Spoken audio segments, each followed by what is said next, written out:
Hello guys, welcome back. तो आज की वीडियो में हम स्टार्ट करेंगे क्लास 10 का नया chapter number 11 human eye and the wonderful world. तो human eye and the wonderful world, तो चैप्टर के नाम से ही हमें पता चल रहा है कि इस चैप्टर में हम क्या पढ़ेंगे। हमारी आई के बारे में, हमारी आंखों के बारे में, ह्यूमन आई का स्ट्रक्चर क्या है, उसके फंक्शंस क्या हैं, उसके कौन कौन से पार्ट्स हैं, एंड द वंडरफुल वर्ल्ड। तो बिना आईज के क्या हम इमेजिन कर सकते हैं इस ब्यूटीफुल कलरफुल वर्ल्ड को देखना। जैसे कि अगर हम अपनी आईज को बंद करते हैं तो ऑब्वियसली हम जैसे कुछ चीज़ों को हम फील कर सकते हैं, उनको टच करके फील कर सकते हैं। हम क्या करते हैं, स्मेल से भी कुछ चीज़ों को आइडेंटिफाई कर सकते हैं, बट ह्यूमन आई के बिना हम कलर्स को तो आइडेंटिफाई करना बिल्कुल इम्पॉसिबल है। तो मीन्स जब जब तक हमारी ह्यूमन आईज हैं तब तक ही हम अपने कलर्स, जो ये अपने आसपास के कलर्स और इस कलरफुल वर्ल्ड को देख सकते हैं। बिना आईज के इस कलरफुल वर्ल्ड को इमेजिन करना भी इम्पॉसिबल है। तो इस वीडियो में हम देखेंगे ह्यूमन आई का स्ट्रक्चर क्या है। तो यहाँ पे एक डायग्राम बना हुआ है ह्यूमन आई का, जो कि आपकी एनसीईआरटी की बुक में है। तो हम बात करते हैं सबसे पहले इसके पार्ट्स, जो कि यहाँ पे शो हो रहे हैं, इसके कौन कौन से पार्ट हैं। तो सबसे पहले यहाँ पे दिखाया हुआ है एक क्रिस्टलाइन लेंस।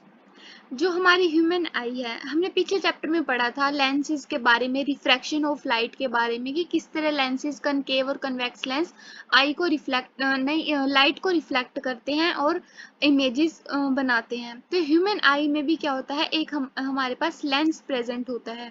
उस लेंस का फंक्शन क्या है, उस लेंस का भी सेम फंक्शन है। वो क्या करता है, हमारी हम जो भी चीज़ें देखते हैं, जैसे कि हमें पता है कि लाइट हमारी आईज पे पड़ती है, ठीक है, और हम आईज की मदद से हम क्या करते हैं, चीज़ों को देख पाते हैं। तो हमारी लेंस का भी यही काम है कि ये इमेज फॉर्मेशन में हेल्प करता है, ये इमेज बनाता है और उनको अच्छे से फोकस करता है। मीन्स अच्छे से फोकस्ड इमेज बनाता है हमारा क्रिस्टलाइन लेंस। इमेज फॉर्मेशन कहाँ पे होती है, रेटिना पे। तो सेकंड हमारा पार्ट क्या है यहाँ पे, सबसे पहले हम एक्वस ह्यूमर छोड़ के हम देखते हैं कॉर्निया।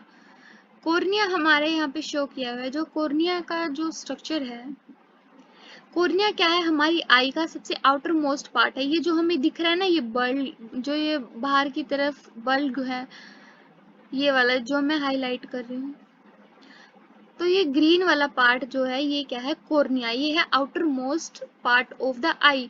तो हमारी आंखों में जो लाइट एंटर होती है वो कहाँ से होती है, कॉर्निया से होती है, ठीक है। सेकंड हमारा पार्ट क्या है, आइरिस। आइरिस है ये वाला, 1 सेकेंड, ये जो ग्रीन वाला पार्ट जो मैं शो कर रही हूँ, ये वाला पार्ट, तो ये वाला पार्ट हमारा क्या है, आइरिस है। और ये थर्ड पार्ट है प्यूपिल। ये जो आइरिस, दोनों आइरिस के बीच का जो स्पेस है, इसे हम क्या बोलते हैं, प्यूपिल। आइरिस का फंक्शन, मेन फंक्शन क्या है, प्यूपिल के साइज को कंट्रोल करना। जैसे ही ये जैसे ही आइरिस क्लोज हो जाएगा, वैसे ही हमारे प्यूपिल का साइज क्या है, छोटा हो जाएगा। और जैसे ही आइरिस ओपन हो जाएगा या फिर एक्सपैंड हो जाएगा, तो हमारे प्यूपिल का साइज क्या हो जाएगा, बड़ा हो जाएगा। ये ऐसे है, लाइक ये आइरिस है, अगर ये एक्सपैंड होगा तो हमारा जो प्यूपिल का साइज है वो इतना बड़ा हो जाएगा। अगर वो कॉन्ट्रैक्ट होगा तो हमारा प्यूपिल का साइज ऐसे छोटा हो जाएगा। जैसे कि हम कभी कभी ज़्यादा लाइट में होते हैं, जैसे कि बाहर ज़्यादा सनलाइट है, तो हमारा जो प्यूपिल का साइज है वो छोटा हो जाता है, बिल्कुल छोटा हो जाता है, क्योंकि आइरिस क्या हो जाता है, कंट्रैक्ट हो जाता है। और जब कभी भी हम डार्क रूम में होते हैं, जैसे कि अंधेरे रूम में जाते हैं, तो हमारे जो प्यूपिल का साइज है वो क्या हो जाता है, बड़ा हो जाता है। जैसे हमने नोटिस भी किया होगा, जैसे कि हम कभी भी बाहर सनलाइट से अंदर आते हैं एकदम से, तो हमें कुछ दिखाई नहीं देता, क्योंकि जो सनलाइट है उसमें क्या होता है, हमारा जो प्यूपिल का साइज है वो काफी छोटा हो जाता है, ताकि क्योंकि वहां पे बहुत ज्यादा लाइट पड़ रही है, तो प्यूपिल का साइज इतना छोटा हो जाता है। तो जैसे कि हम एकदम से रूम में अंदर आते हैं, तो एकदम से तो ऐसा है नहीं कि एकदम से वो एक्सपैंड हो जाए, उसको फ्यू सेकंड्स लगते हैं एक्सपैंड होने में, तो हमें कुछ देर बाद अच्छे से क्लियर दिखाई देना शुरू होता है।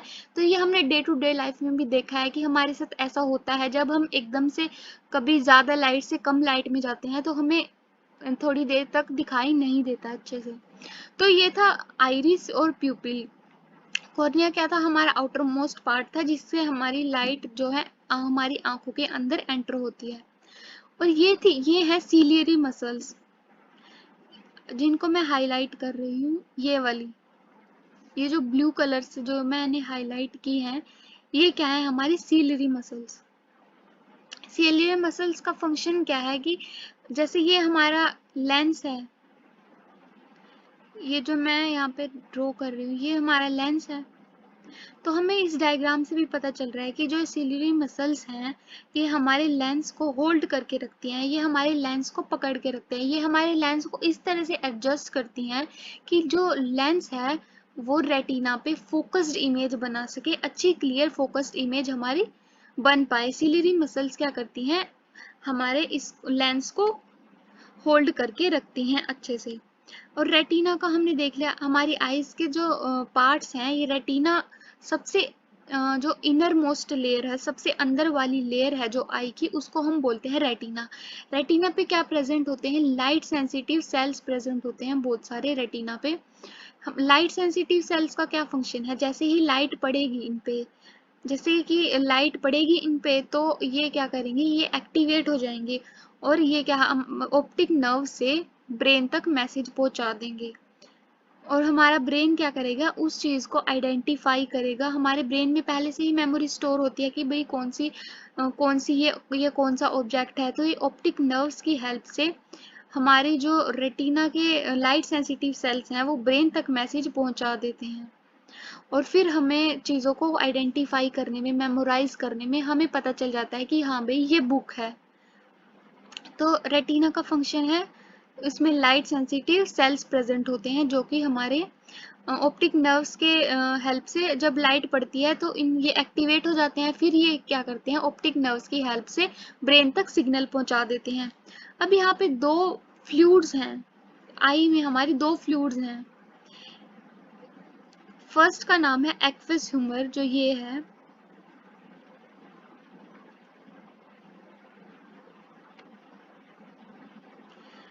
ये वाली, 1 सेकेंड,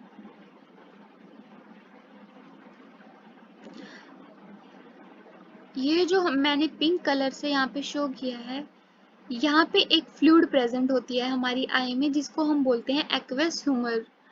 एक्वस ह्यूमर यहाँ पे लेंस के और कॉर्निया के बीच में प्रेजेंट होती है एक्वस ह्यूमर। इसका क्या फंक्शन है, ये हमारी आई को, एक फ्लूइड ही है बेसिकली, ये हमारी जो कॉर्निया है इसको क्या करती है, न्यूट्रिशन प्रोवाइड करती है। न्यूट्रिशन, अमीनो एसिड्स, ग्लूकोज वगैरह प्रोवाइड करती है ये फ्लूइड। ल्यूब्रिकेशन में हेल्प करती है हमारी आईज में। और क्या करती है, और ये आई का शेप मेंटेन करने में भी हेल्प करती है। और ये दूसरी फ्लूइड जो कि विट्रस ह्यूमर है, जो कि मैं येलो कलर से यहाँ पे, ये जो पूरे एरिया में यहाँ पर जो फ्लूइड प्रेजेंट है इसको विट्रस ह्यूमर बोलते हैं। हमारी आई में पूरे मोस्टली एरिया में ये सारी जो फ्लूइड प्रेजेंट है इसको हम बोलते हैं विट्रस ह्यूमर। ये भी बेसिकली क्या करती है, हमारे आई के शेप को मेंटेन करने में हेल्प करती है और कुछ न्यूट्रिशन प्रोवाइड भी करती है आई की इनर मोस्ट लेयर्स को। ठीक है, तो हमने अभी क्या कर लिया है, हमने आईज के पार्ट्स को पढ़ लिया है, crystalline lens, aqueous humour fluid, प्यूपिल, iris, cornea, और इनके फंक्शंस को भी देखा है। ऑप्टिक नर्व्स, ऑप्टिक नर्व्स कहाँ तक, ब्रेन तक मैसेज ले जाती हैं हमारा और वापस भी लेके आती हैं कि हमारा जो ब्रेन जो मैसेज पहुंचाता है वो वापस लेके आते हैं ताकि हमें आइडेंटिफाई करने में हेल्प हो सके। सिलियरी मसल्स जो कि लेंस को होल्ड करने में हेल्प करती हैं। अब हम एक बार ब्रीफ रिवीजन कर लेते हैं parts and function of human I. Human I is like an camera, कैमरे की तरह होती है। It's lens forms an image on the light sensitive screen called retina, retina पे हमारी इमेज फॉर्मेशन होती है, ये हमने देख लिया, पढ़ लिया हमने। Light enters the I through a thin membrane called cornea, जो हमारा जो बाहर वाला सबसे आउटर मोस्ट पार्ट था जिसको हम कॉर्निया बोलते हैं, वहां से लाइट एंटर होती है। Cornea forms transparent bulb on the front surface of the eye ball, जो कॉर्निया का स्ट्रक्चर है, जैसे कि अभी भी हमने देखा था कि ये थोड़ा बाहर की तरफ उभरा हुआ है ऐसे, तो ये क्या करती है, बल्ब फॉर्मेशन करती है। जैसे कि कॉर्निया का स्ट्रक्चर कुछ ऐसे है, बाहर की तरफ उभरा हुआ। थर्ड फोर्थ पॉइंट क्या है, इसका जो आई बाल का शेप है 2.3 सेंटीमीटर है और ये स्फेरिकल है। जो हमारी आई बाल थी, जो जिसका अभी स्ट्रक्चर हमने देखा था, वो लगभग 2.3 सेंटीमीटर है। Most of the reflection of light rays entering the I occurs at the outer surface of the cornea, जैसे ही कॉर्निया में लाइट एंटर होती है तो मोस्टली जो रिफ्रैक्शन होता है लाइट का, वहीं से लाइट का रिफ्रैक्शन होता है कॉर्निया से ही। The crystalline lens provides the finer adjustment of focal length required to focus objects at the different distances on the image on the retina। जो हमारी आंखों में जो लेंस प्रेजेंट होता है वो क्या करता है कि डिफरेंट डिफरेंट डिस्टेंस पे कोई भी चीज़ें रखी हुई हैं, अलग अलग डिस्टेंस पे कोई भी चीज़ें रखी हुई हैं, तो हमारा जो लेंस है वो क्या करता है, वो एडजस्टमेंट प्रोवाइड करता है ताकि सारे जो ऑब्जेक्ट्स हैं उनकी अच्छी सी फोकस्ड इमेज बन पाए रेटिना पे।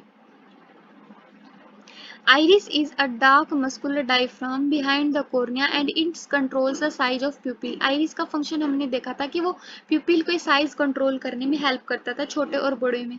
प्यूपिल regulates and controls the amount of light entering the eye, जो आइरिस है जो प्यूपिल का साइज रेगुलेट करता है।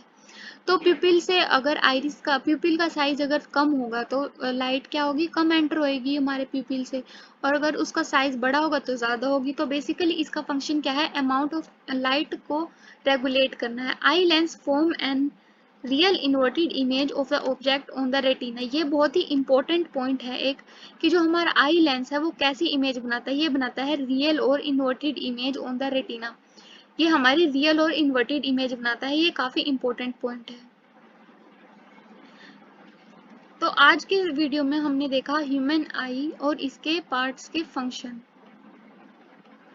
कि इसके कौन कौन से पार्ट्स हैं और हर पार्ट का क्या क्या फंक्शन प्रेजेंट है। अगर आपको कोई भी डाउट या क्वेरी हो तो आप कमेंट सेक्शन में लिख सकते हैं। तब तक के लिए वीडियो को लाइक कर दीजिए, share to your friends and also subscribe the channel. Bell icon भी प्रेस कर देना ताकि आपको अगली वीडियोस की नोटिफिकेशन मिलती रहे। Thank you so much, keep watching.